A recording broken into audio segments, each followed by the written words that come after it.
The Angry Llama is made for adults who enjoy honest, crass, cutting reviews when we're talking fucking llama. Sensitive bipeds need not apply. Hello, this is Al, and guess what? I am not gonna review anyone's trash can gameplay. Nope. I am gonna sit down with a neuroscientist from the farm, our Discord. No, if you've never been to the farm, we have an eclectic bunch of people, but guess what? They all have different cool jobs, they all have different cool interests, and they're all super smart. I don't know, I think I might be like a smart magnet. Llamas just only attract really smart people. But guess what? NeuroCindy is gonna sit with me and answer a question I've been wondering since the beginning of Overwatch. Well, a number of questions, but one of them is definitely, why do people act like humans when they play Overwatch? And how can we make them stop? Let's get right into it and meet. So I am NeuroCindy. I come with a Bachelor of Science in Psychology, a Master of Health Science in Addiction Studies, and then a PhD in Neuroscience.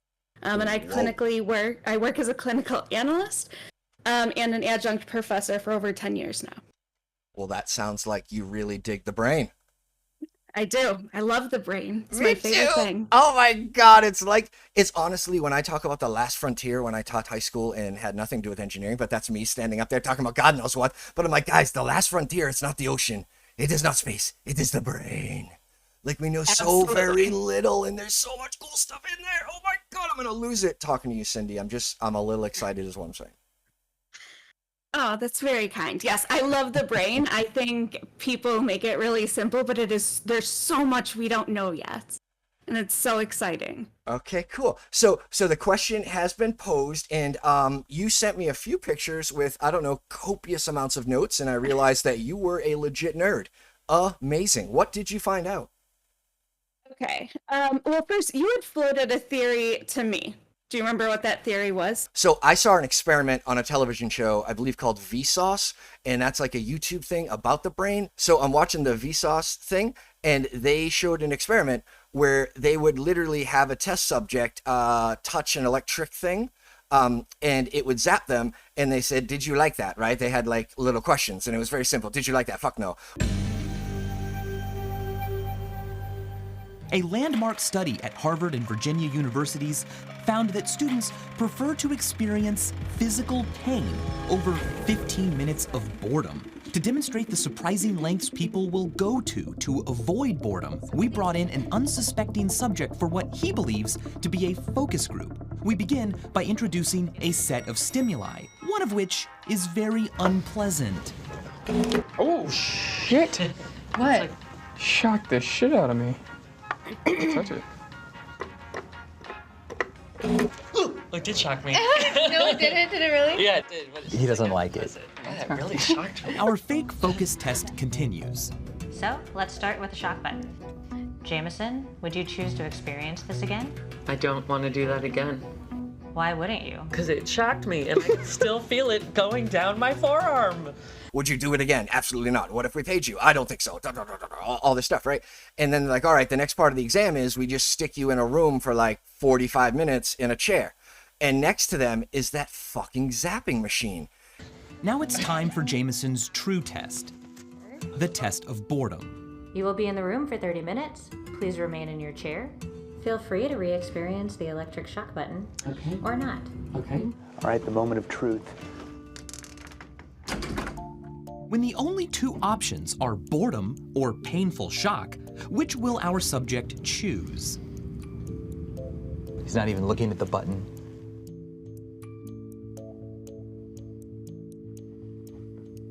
It hasn't even been a minute yet, and already Jameson is restless. With nearly a half hour to go and no other stimulation in the room, the shock button is a tempting object to occupy Jameson's mind. Remember what Jameson said a few minutes ago. I don't want to do that again. But will he desire stimulation so strongly he just goes ahead and pushes that button?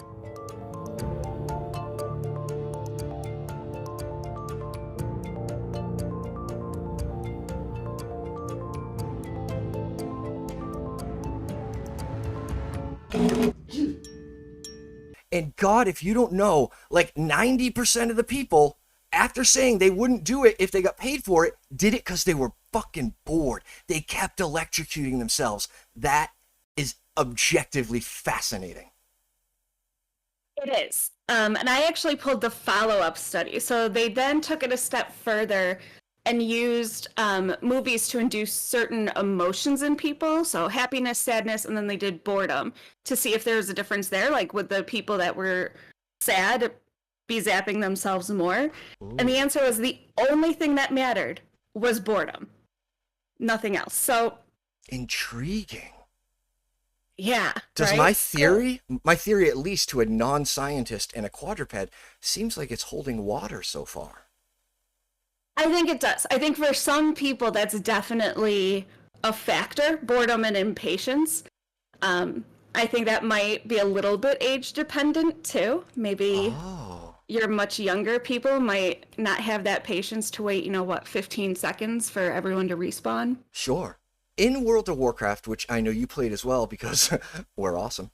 In World of Warcraft, you learn very fast that the moment one of your team dies, especially a tank, it's what we called a wipe. And it was just a common understanding that if you ran in after that, you were a moron.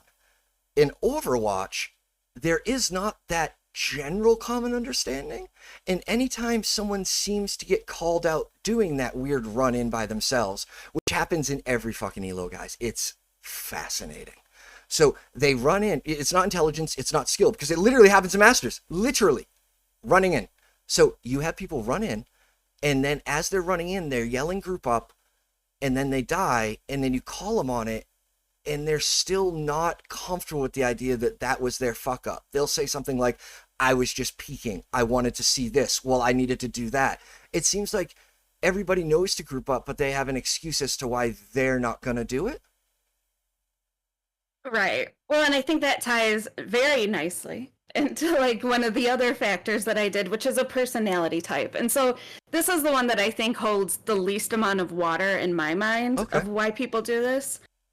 But there is a personality type, like professionals often call it the confident individualist, others would call it the lone wolf, that basically think they can handle it on their own. They don't even think of the team, they're going back in.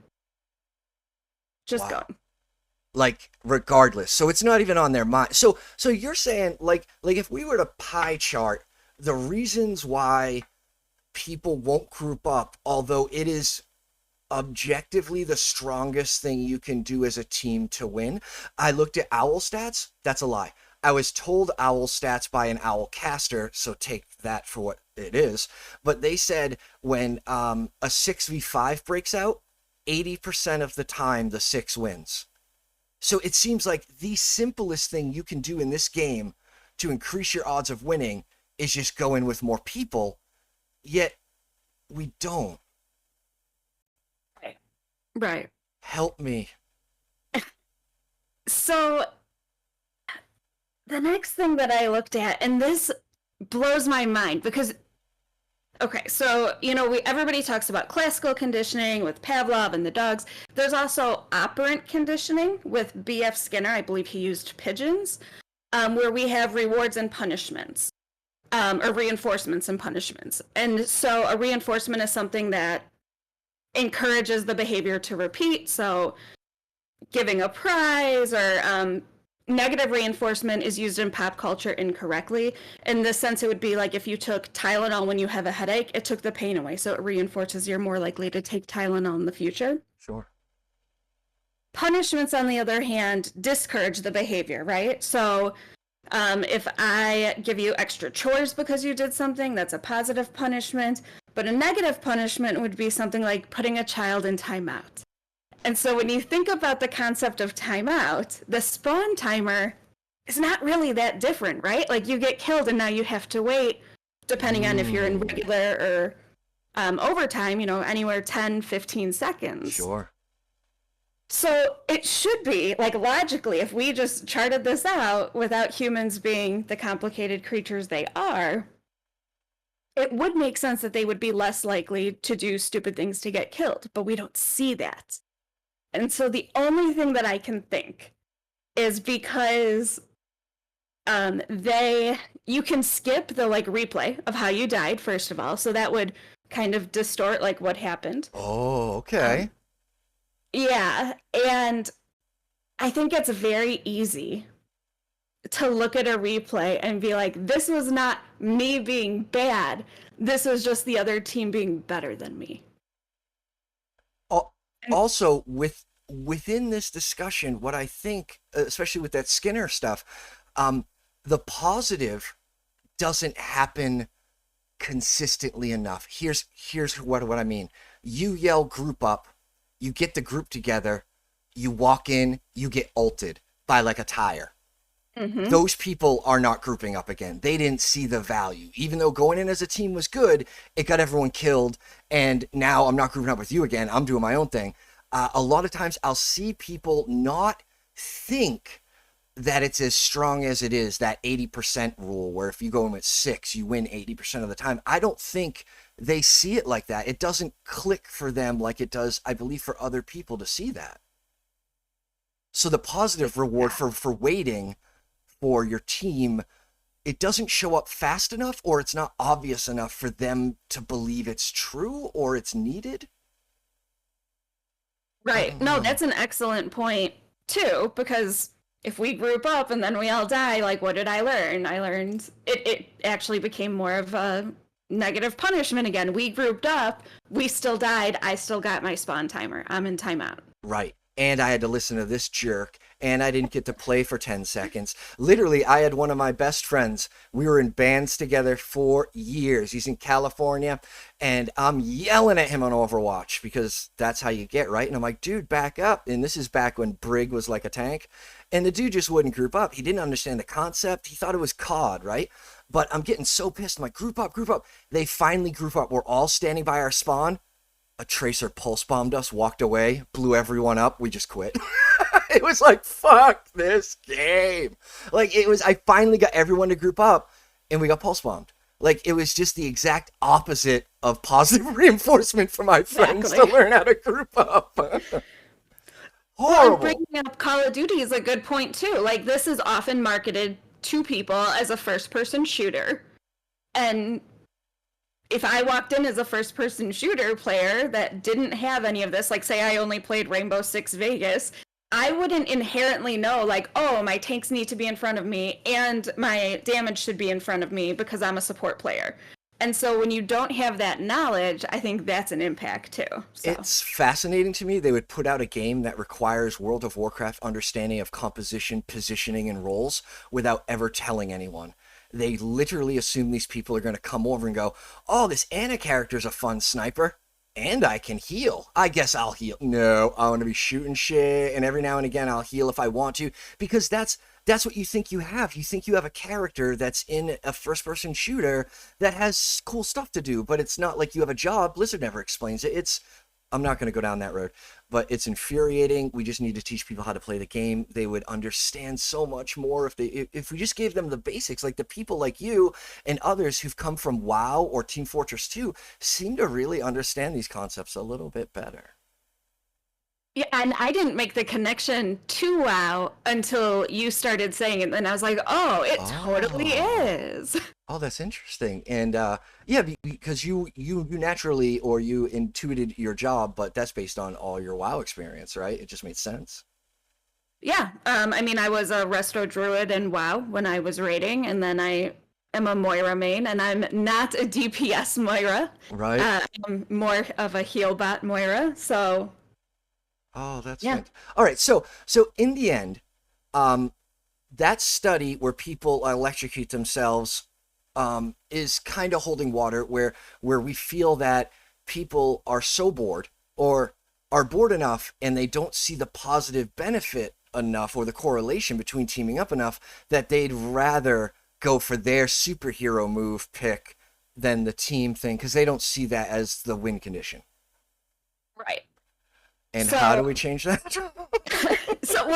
I think there's even more. So I don't happen to know the average age of the player in Overwatch. I don't think that's public. So this would be more the younger players that deal with like more egocentrism and the imaginary audience. So in adolescence, Many teenagers have what psychologists call the imaginary audience, where basically they assume that everyone is watching them at all times. Oh. And that everything is about them. And so this wanting to show that they can handle the situation or put on a show, that wouldn't shock me if that was a reason for some players. Because it ties into what they call their personal fable, which is the belief that one is a unique or one-of-a-kind individual. You are not special. You are not a beautiful or unique snowflake. You are the same decaying organic matter as everything else. And that they are the only one with their thoughts, feelings, or abilities. I wonder where they got that from. No comment. Okay, that's super interesting. So basically, like, to wrap up, the idea is that there are lots of variables that make people not want to team up, and the variables that do make them want to team up aren't compelling enough or consistent enough to make them change their behavior. Essentially, yeah. And I mean, Overwatch has built in a lot of neuroscience. You know, we look at urgency with the music and the countdown timer. Like, there's a lot going on in the game that makes people not want to group up or not see the value of grouping up. Tell us about that then. That's really interesting. Like what? So there was a study in 2010 that basically found out that urgency is a significant predictor of risky behavior, independent of frequency or intensity of emotions. Can you break that down for our, Yeah. llamas?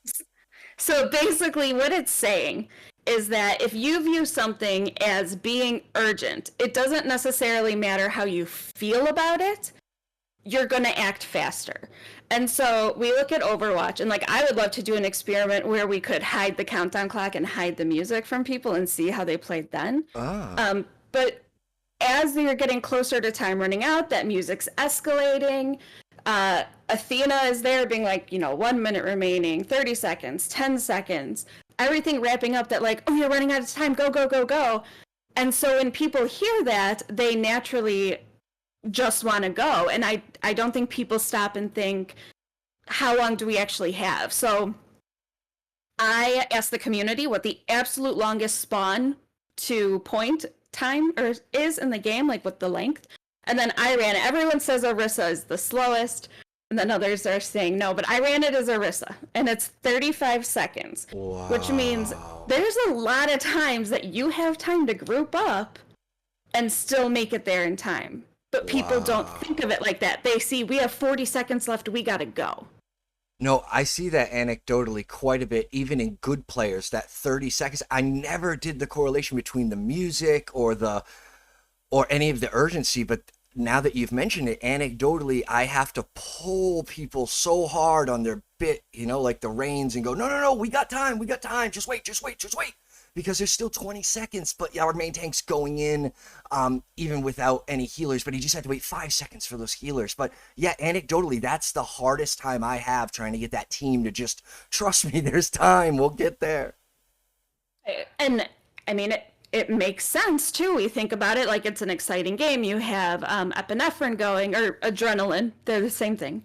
Okay. And we know that changes how you perceive things. It changes how you think about things, and it impairs your decision making. Is that why I'm angry? No, quite honestly, like my son knows to not interrupt me during Overwatch, to like either like yell at me or to ask me some ridiculous question, because I am not patient dad, and I pride myself on being quite a good dad.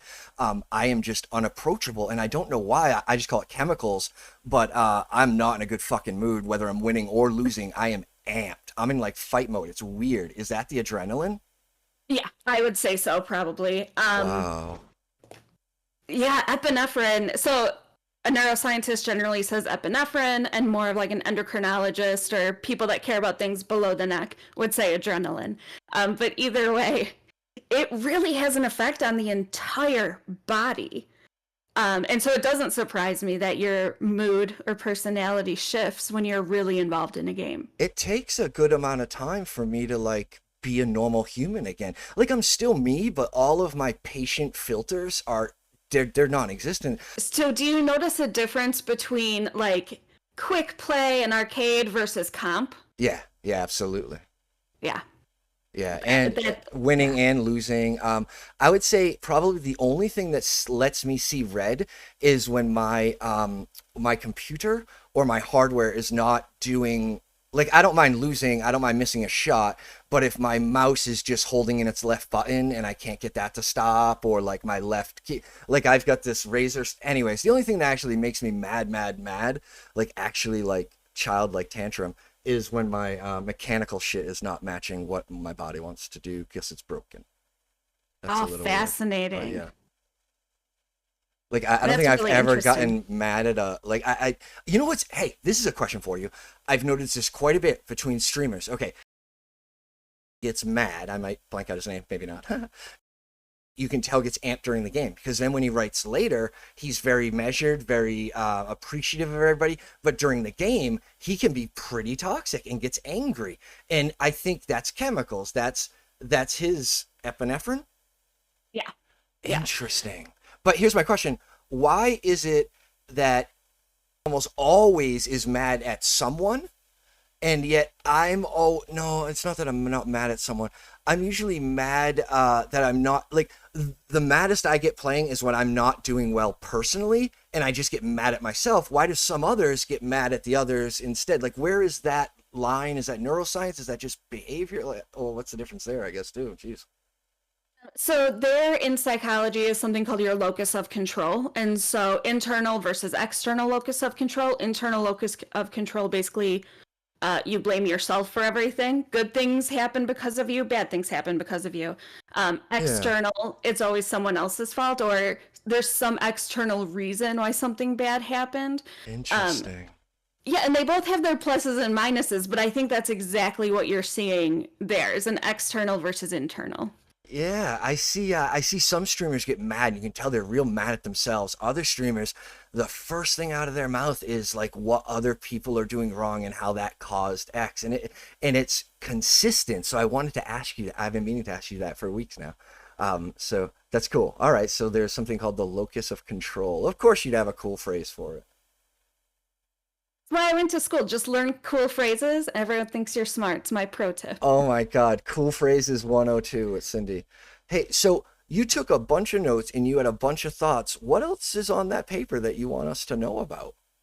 So one of the other things is, I think sometimes we expect people to have knowledge they don't have. So for example, there has been times, I will admit, I am guilty of this. I don't always think of sightlines where I should. And so I'll be grouping up, but I'm in a widow's sightline and get taken out. So you felt safe being in the group. You're like, I'm grouping up. Look at me. I'm good. Not considering other environmental factors. Okay. Yes.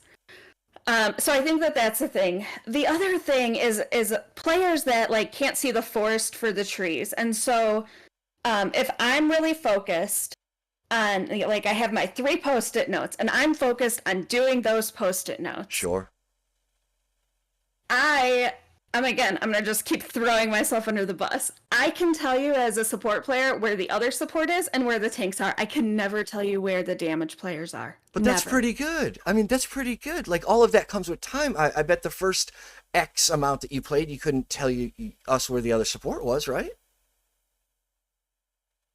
Probably. I don't remember at this point, but all of that stuff builds up. It's going to be like walking and chewing gum, and then you'll be able to, like, that's why you focus on 3 things at once, because in like 3 weeks, you're not going to have to focus on that shit at all. Yeah. But if you think about a player that's really focused just on their play. Yeah. And even if they're just focused on their team, there's still 6 other players that are a factor. And so that kind of not seeing the bigger picture, not seeing why it's important to group up. Well, the expectations are so high too, right? Like, we want people to not only track 11 other individuals, we want them to know their ults so we can combo with them, or we can bait them, or we can avoid them. And then when you're up around plat, maybe diamond, you're also tracking everybody's cooldowns.